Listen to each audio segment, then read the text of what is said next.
मासानां कार्तिकः श्रेष्ठो देवानां मधुसूदन तीर्थनारायणाख्यम ही तृतीयं दुर्लभौ कलौ। स्कंद पुराण में लिखे गए इस श्लोक के अनुसार भगवान विष्णु और विष्णु तीर्थ के समान ही कार्तिक मास भी श्रेष्ठ और दुर्लभ है। इसलिए कार्तिक मास में किए गए स्नान, दान, व्रत का फल कई गुना होकर प्राप्त होता है। कहा जाता है, मतलब शास्त्रों में ये वर्णित है कि जो हम पूरे वर्ष भर में जप तप करते हैं, दान करते हैं, व्रत करते हैं, या फिर हम कोई मंत्र जप करते हैं या कोई भी धार्मिक अनुष्ठान करते हैं, मतलब कोई भी धार्मिक कर्म हम करें पूरे वर्ष भर, उसका फल और कार्तिक मास में किए गए जो पुण्य कर्म होते हैं, जो भी हम व्रत करते हैं या स्नान करते हैं, कोई एक नियम भी पालन करते हैं, उसका फल समान हो जाता है। मतलब वर्ष भर में अगर आप कोई भी पुण्य कर्म करते हैं, उससे कई गुना होकर मात्र कार्तिक मास का फल हमें मिलता है। इसलिए कार्तिक मास को सभी मासों में श्रेष्ठ माना गया है। भगवान श्री हरि विष्णु का प्रिय है, इसलिए इस महीने में स्नान, दान, व्रत का, दीपदान का बहुत अधिक महत्व माना गया है। ओम जय श्री हरि विष्णु। आज की वीडियो में मैं आपसे शेयर करने वाली हूँ कि साल 2023 में कार्तिक मास का प्रारंभ कब से हो रहा है, कब समाप्त होगा। कार्तिक मास का स्नान, व्रत कब से प्रारंभ होगा और कब समाप्त होगा।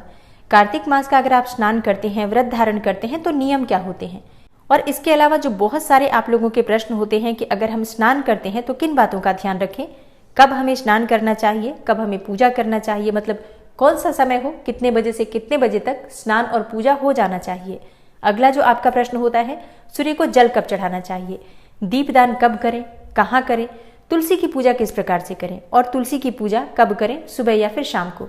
सारी जानकारी आपको कार्तिक मास के व्रत और स्नान से संबंधित आज की वीडियो में मैं आपसे शेयर करने वाली हूँ। इसके अलावा जैसे कि अगर आप कार्तिक मास का स्नान या व्रत नहीं भी कर पाते हैं तो भी कुछ नियम ऐसे हैं जिनका पालन करने से आपको कार्तिक स्नान का, कार्तिक मास का लाभ मिलता है। मतलब जरूरी नहीं आप व्रत धारण करें, ये भी जरूरी नहीं कि आप स्नान करें। इसके अलावा भी और बहुत सारे नियम हैं जिनका पालन करके कार्तिक मास का आप लाभ ले सकते हैं।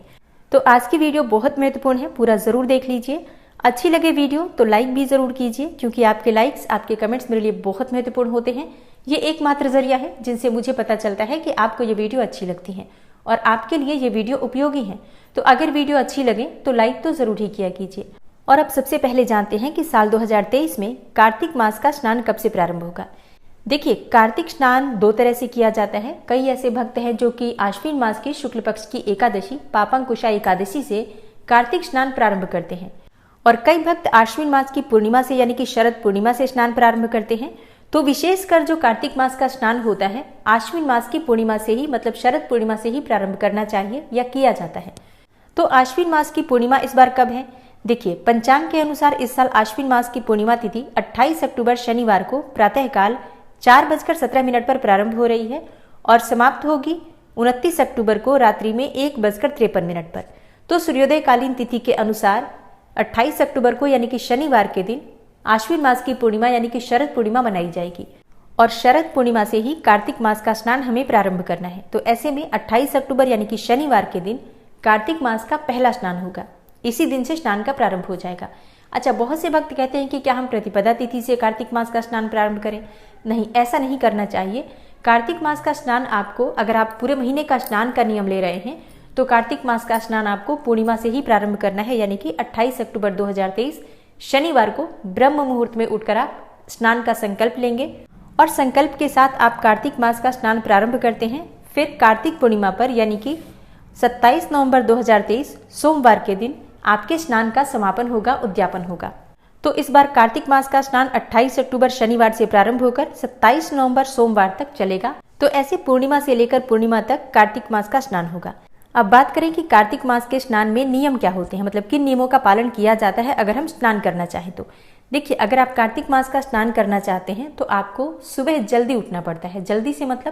जल्दी से मतलब तारों की छांव में स्नान करने का विधान हमारे शास्त्र में बताया गया है। मतलब जब आकाश में तारे दिखाई दे रहे हों, रात्रि के उस पहर में हम स्नान करते हैं, मतलब ठीक ब्रह्म मुहूर्त में स्नान किया जाता है। अब ब्रह्म मुहूर्त का समय क्या होता है, क्योंकि कई भक्तों के प्रश्न आएंगे कि कितने बजे से कितने बजे तक हम स्नान कर सकते हैं, पूजा कर सकते हैं। देखिए, सूर्योदय से मतलब सूर्य निकलने से 1.5 घंटे पहले तक का समय ब्रह्म मुहूर्त कहा जाता है। तो जैसे कि अभी 6:30 बजे मतलब 6:30 पर सूर्योदय काल का समय है, तो इसके अनुसार 5 बजे तक हमारा स्नान, कार्तिक मास का स्नान हो जाना चाहिए। मतलब 5 बजे से पहले आपका स्नान हो जाए, इस बात का ध्यान रखिए। 5 बजे से आगे समय नहीं होना चाहिए। तो कार्तिक मास के स्नान का जो समय होगा वो 4 बजे से 5 बजे के बीच में होगा।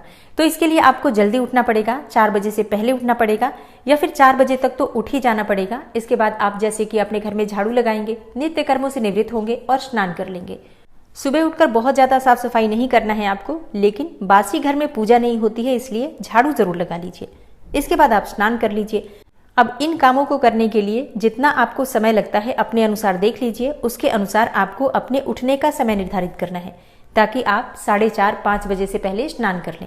और हाँ, स्नान करते वक्त आपको ध्यान रखना है, आपको अपने जल में गंगा जल मिलाकर स्नान करना है। मतलब सबसे पहले पात्र में गंगा जल डाल दीजिए, फिर जल से भर दीजिए, फिर आप स्नान कीजिए। क्योंकि देखिए, शास्त्रों में कहा गया है कि कार्तिक स्नान किसी नदी या सरोवर में करना चाहिए, लेकिन ऐसा बिल्कुल भी संभव किसी के लिए नहीं हो पाता है। सब लोग कार्तिक मास में किसी नदी या सरोवर में स्नान करने रोज नहीं जा पाते। हाँ, इतना जरूर करना चाहिए कि पूरे महीने में जब भी आपको मौका मिले, कोई भी शुभ तिथि है तो उस दिन जाकर, अपने घर के आसपास कोई नदी है तो वहां जाकर स्नान कर लीजिए। लेकिन प्रतिदिन स्नान करते समय गंगा जल अपने जल में मिलाकर स्नान कर लीजिए। इससे भी आपको गंगा में स्नान करने का पुण्यफल प्राप्त होता है। स्नान करने के बाद साफ स्वच्छ वस्त्र धारण कर लीजिए। इसके बाद भगवान श्री हरि विष्णु की पूजा करनी चाहिए, तुलसी की पूजा करनी चाहिए, सूर्य देव को जल देना चाहिए। ये 3 काम प्रतिदिन नियम पूर्वक करना चाहिए अगर आप कार्तिक मास का स्नान कर रहे हैं तो अब जैसे कि कई भक्तों के प्रश्न आते हैं कि कितने बजे तक हमारी पूजा पूर्ण हो जानी चाहिए। देखिए, स्नान का एक निश्चित समय है कि आप ब्रह्म मुहूर्त में स्नान कर लीजिए। उसके बाद फिर पूजा आप कितने समय तक भी कर सकते हैं। जैसे कि स्नान के बाद आप जब पूजा पर बैठते हैं तो कितने नियम आपने ले रखे हैं, कितने माला आपको मंत्र जप करना है, कौन सा पाठ आपको करना है, इसमें कितना समय लगेगा, ये पूरी तरह से आपके अपने ऊपर निर्भर करता है। बहुत से भक्त हैं जो कि बहुत अधिक माला करते हैं तो उनका समय ज़्यादा लगेगा। बहुत से भक्त हैं जो कि रूटीन पूजा करेंगे, सिर्फ भगवान श्री विष्णु की पूजा करेंगे, तुलसी की पूजा करेंगे, सूर्य को जल देंगे, तो उनका समय कम लगेगा। तो ये पूरी तरह से भक्तों की अपनी क्षमता पर और अपनी कार्यशैली पर निर्भर करता है। वैसे अगर आप कोई महिला हैं और आपके छोटे बच्चे हैं, स्कूल जाने वाले हैं, तब भी अगर आप ब्रह्म मुहूर्त में उठकर स्नान करके पूजा करते हैं तो आपके बच्चों के स्कूल जाने से पहले आपका स्नान पूजा सब हो जाता है। आप आराम से टिफिन बनाकर बच्चों का और बच्चों को स्कूल भेज सकते हैं। अब जैसे कई भक्तों के प्रश्न आते हैं कि भगवान सूर्यदेव को जल हमें कब देना चाहिए, भगवान विष्णु की पूजा से पहले या फिर बाद में। देखिए, वैसे जब आप ब्रह्म मुहूर्त में स्नान करते हैं उस समय भी आप चाहें तो सबसे पहले भगवान सूर्यदेव को जल दे सकते हैं, कोई समस्या नहीं है।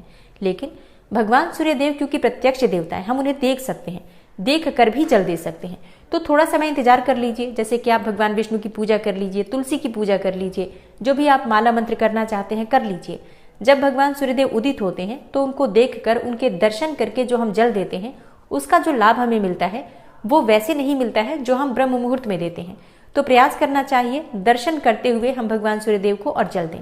लेकिन फिर भी मैं आपसे कहूंगी कि आप लोग अपना समय देख लीजिए, जब आपके पास समय हो। अगर आपके पास सुबह सूर्योदय काल में समय नहीं हो पाता है जल देने का तो आप ब्रह्म मुहूर्त में भी भगवान सूर्यदेव को जल दे सकते हैं। भगवान विष्णु की पूजा से पहले भी आप जल दे सकते हैं, चाहे तो बाद में भी दे सकते हैं जल।